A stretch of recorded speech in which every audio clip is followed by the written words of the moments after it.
Hi there movie fans, and welcome to another edition of Movies. This time I'm looking at a documentary called Squaring the Circle, the Story of Hipgnosis.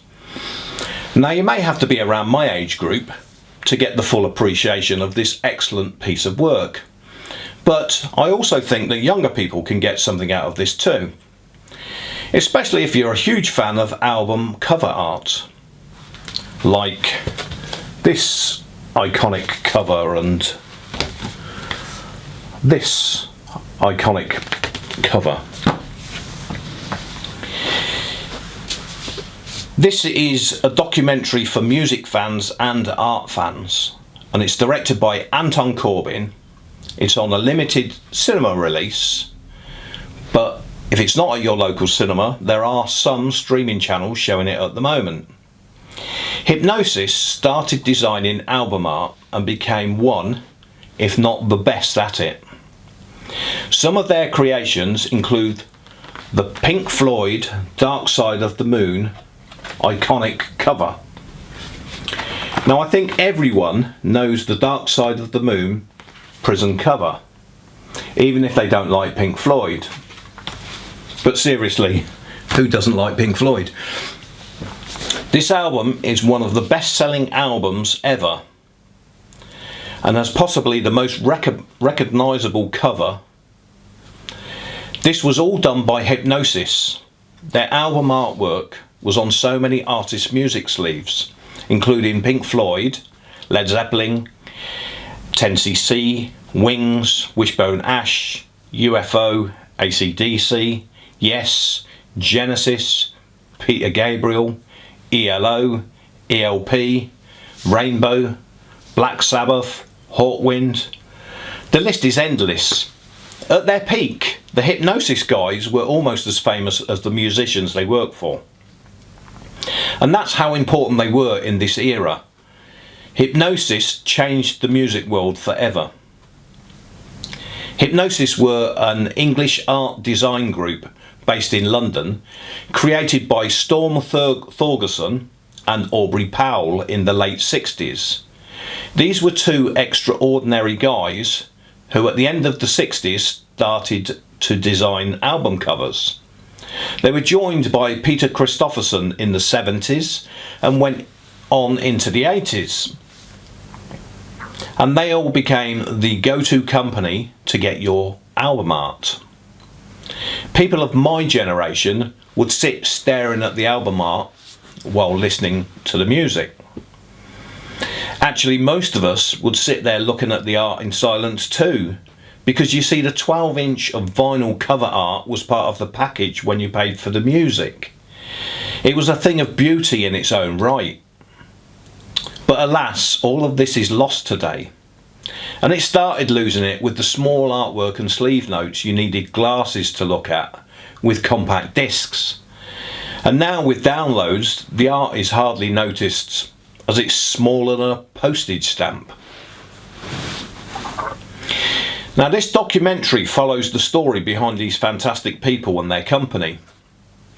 There are many artists discussing their covers and lots of dialogue from Aubrey Powell, or Poe as he's known, and the history of him meeting Storm in the early days, then starting the business, explaining how these designs were imagined along the way, until sadly Hipgnosis were no longer. There are some interviews from Storm too, but as he died in 2013, all the present chat is done by Poe Christopherson and some of the people they work with. There are musicians like Paul McCartney and Jimmy Page remembering the process of getting the art from Hipgnosis, and there's great old black and white footage in this too. Now I found this all very fascinating, and seeing some of this beautiful artwork on screen made me reminisce about how great it was to buy music back then.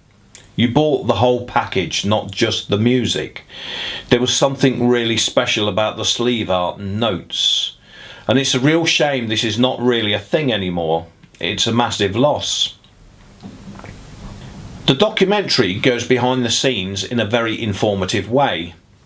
You sit there And as familiar as you are with the music that they're talking about at the time, you still sit there learning things that you didn't know about.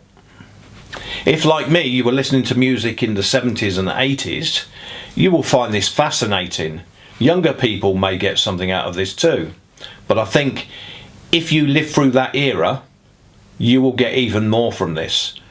The wonderful stories of album cover conception is awesome. It comes in at 1 hour 41 minutes and it just flies by. I could watch this over and over. I just didn't want it to end. There's so much to love about this documentary. This is what a documentary should be. So full of information that you may not have known. It's entertaining, it's well put together. Unlike the King Crimson documentary from last year, which I would love to erase from my mind. This documentary was so nostalgic for me, and I felt myself welling up a little as it brought back such great memories from my youth.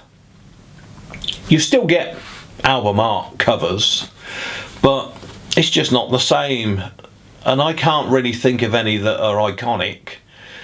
There's not even that many that are good.